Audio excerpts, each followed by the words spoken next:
Hi, welcome to our channel. నేను మీ రాహుల్ అయ్యూర్. నా ముందు సినీ విశ్లేషకులు, రాజకీయ సినీ రంగానికి సంబంధించిన విశ్లేషకులు, సినీ క్రిటిక్ విజ్ఞాన్ దాసర్ గారు ఉన్నారు. వారితో ఒక ముఖ్యమైన టాపిక్, పోలీస్ రంగంలో పనిచేస్తున్న ఉన్నత అధికారి డివైఎస్పి, కర్ణాటకకి చెందిన మధుగిరి అనే ప్రాంతానికి చెందిన డివైఎస్పి రామచంద్రప్ప గారి గురించి ఒక వీడియో వైరల్ అవుతుంది. అది బ్యాక్ సైడ్ నుంచి ఆయన ఒక మహిళని అసభ్యకరంగా ప్రవర్తిస్తున్నట్టు, ఆ మహిళతో వచ్చిన ఒక అతను వీడియో తీసి, మేము కంప్లైంట్ ఇవ్వడానికి వెళ్ళాము కానీ ఆ మహిళతో అసభ్యకరంగా ప్రవర్తించాడు అని మనకు వీడియో అనేది వైరల్ అవుతుంది. దాని గురించి తన విశ్లేషణ ఏంటి, తన మాటల్లో తెలుసుకుందాము. అసలు ఇటువంటివి అసభ్యకరమైన వీడియోస్ అన్నీ కూడా మనం ఈ మధ్యకాలంలో చాలా చూస్తున్నాం కాబట్టి దాని గురించి విశ్లేషణ విజ్ఞాన్ దాసరి గారు చెప్పాలి. ఇది కర్ణాటకలో మధుగిరి డివైఎస్పి రామచంద్రప్ప, పెద్ద పోస్టే. సో పోలీస్ స్టేషన్లో ఆమె ఇంకొక అబ్బాయితో కలిసి కంప్లైంట్ ఇవ్వడానికి వెళ్ళింది. జస్ట్ వాళ్ళకి ఎవరి మీద కంప్లైంట్ వాట్ ఎవర్. ఈయన లోపలికి తీసుకొచ్చి అసలు ఈ వీడియో చూస్తుంటే కూడా అసభ్యంగా తాకిన వీడియో ఇది. ఆమె వక్షోజాలని ముట్టి నిమురుతున్న వీడియో ఇది పోలీసు. అండ్ ఇది బయటకు వచ్చింది. ఇది బయటకు వచ్చినప్పటి నుంచి ఆయన కనబడట్లా బేసిక్గా. కంప్లైంట్ ఇవ్వడానికి ఆడవాళ్ళు వస్తారు కదా, పలానా అతను నన్ను మోసం చేశాడనో, లేకపోతే పలానా దగ్గర ఇదే అయిందనో, ఇదే కొంచెం హుషారుగా ఉన్న ఆడవాళ్ళని వీళ్ళు ఏంటంటే ఆ టైపేలే అన్నట్లుగా వీళ్ళు అనుకొని గదిలోకి రా అని చెప్పి పిలిచి ఏదో చేస్తారు. అండ్ ఇంకొకటి, కొన్నిసార్లు మనం చూసాము, ఇప్పుడు వేదం సినిమా చూసాము, గుర్తుందా? దాంట్లో పోలీస్ ఆయన కూడా అనుష్క మీద కన్నేసి ఏదో చేస్తాడు. వాళ్ళు ఏ ఊరు వెళ్తే ఆ ఊరికి, వాళ్ళు చేసే దందాలో వీళ్ళకి వాటా ఇవ్వాలి, అంటే వాళ్ళని పట్టుకోకూడదని. పైగా అలాంటి వాళ్ళు అని తెలిస్తే వీళ్ళు కూడా అప్పుడప్పుడు ఇష్టం ఉన్నట్టు తాకుతారు. కానీ ఇక్కడ అమ్మాయి అలాంటిది ఇలాంటిది కాదు, సాధారణంగా కంప్లైంట్ ఇవ్వడానికి వచ్చింది. గదిలోకి రా అని తీసుకెళ్ళాడు. వచ్చావు, ఇంకా చెప్పు, నీకు న్యాయం చేస్తా, అది చేస్తా, ఇది చేస్తా అని ఏదో తాకితే, థ్యాంక్ గాడ్ ఇంకో అబ్బాయి దాన్ని వీడియో తీయడం.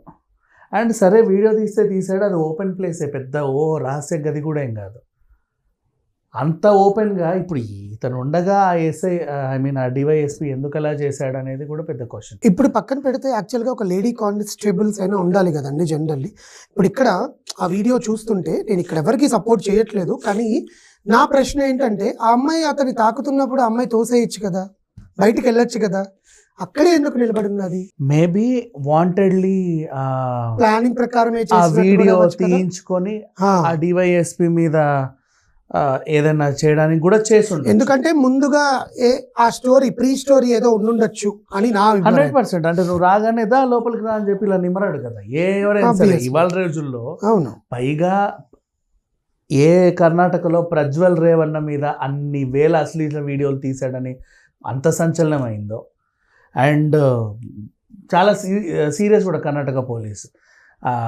హేమ దొరికింది డ్రగ్ పార్టీలో అని చెప్పినా కూడా చాలా సీరియస్గా ఆమెను తీసుకున్నారు. మీరు అదే చూశారు.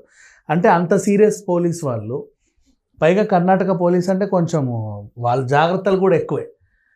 అంత ఈజీగా ఎవరు నీ దగ్గరకు వచ్చి మాట్లాడరు.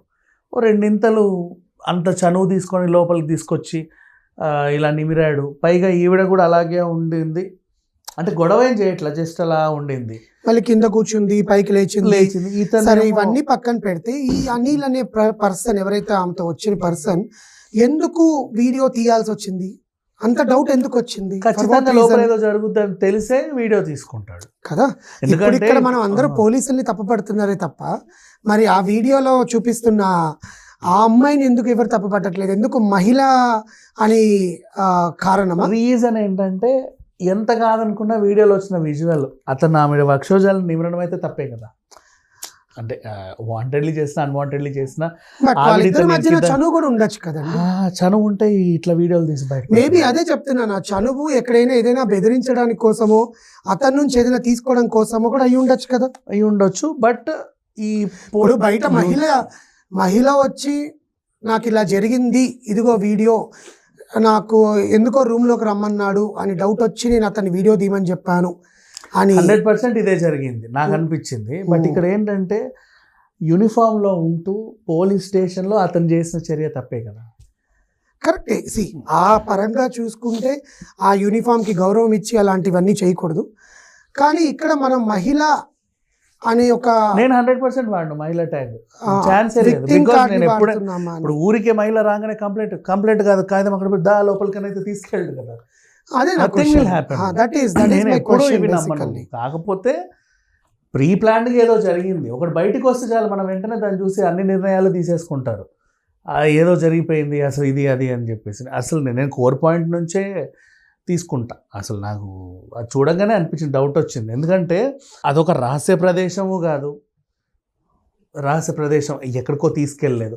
చాలా ధైర్యంగా పోలీస్ స్టేషన్లో పక్క క్యాబిన్లోకి తీసుకెళ్ళి ఆమె నిమురుతున్నాడు ఈయన. ఆయన అమ్మాయి కూడా ఒకసారి బ్లర్ చేస్తున్నారు ఆ వీడియోలో. అవునవును చూసాను. అమ్మాయి నవ్వుతుంది కూడా. అవును చూసాను. సో అప్పుడు మనం రెండు రకాలుగా ఆలోచించవచ్చు.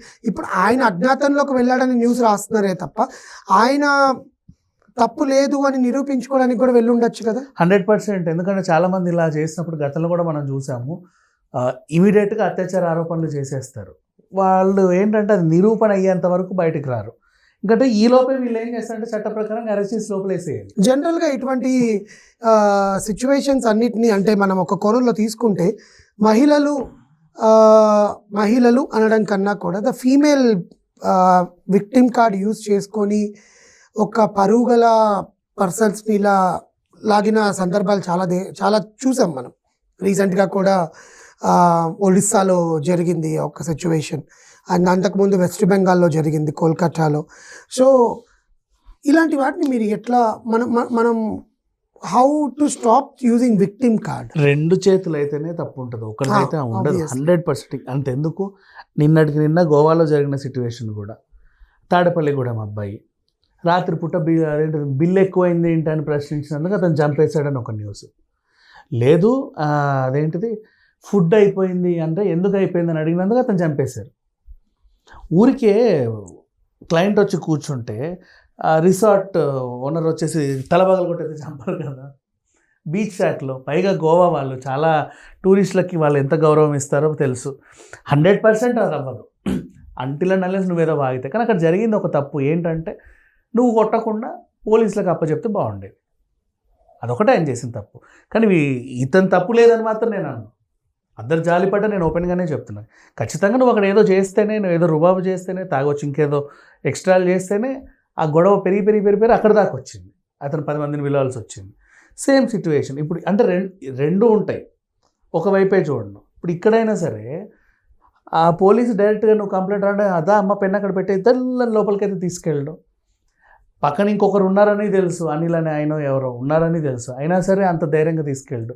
ఒరే అనిల్ నేను వస్తాను, ఆయన ఖచ్చితంగా లోపల రమ్మంటాడు, నేను కూడా సరే అని చెప్పి ఏదో రకంగా లోపలికి వెళ్తాను, నువ్వు వీడియో తీయి అంటేనే జరిగిన సిచ్యువేషన్. అదే నేను కూడా అనేది. ఈ మహిళా విక్టిమ్ కార్డ్ యూజ్ చేసి చాలామంది విశ్లేషకులు కర్ణాటకలో కూడా మాట్లాడుతున్నారు. కానీ ఒక ఉన్నతాధికారి పొజిషన్లో ఉండి ఆయన అంత చనువుగా ప్రవర్తించడం అనేది అది ఆలోచించాల్సిన విషయం. అతన్ని బ్యాడ్ చేయాలన్న ఇంటెన్షన్తో ఈవిడ వీడియో తీయించుకోవడం తప్పు. నెక్స్ట్ పోలీస్ డ్రెస్లో ఆ స్టేషన్లో ఆ పిల్ల సరే ఆమె ఒప్పుకుంది రా పక్కకు అంతే అనింది, నువ్వు వెళ్ళడం కూడా తప్పే. ఏది నిజాలనేది త్వరలో కర్ణాటక పోలీస్ బృందం మధుగిరి ప్రాంతానికి చెందిన డివైఎస్పి రామచంద్రప్ప గారి మీద ఆరోపణ నిజమా కాదా అనేది మనం త్వరలో తెలుసుకుందాము. థ్యాంక్ యూ అండి.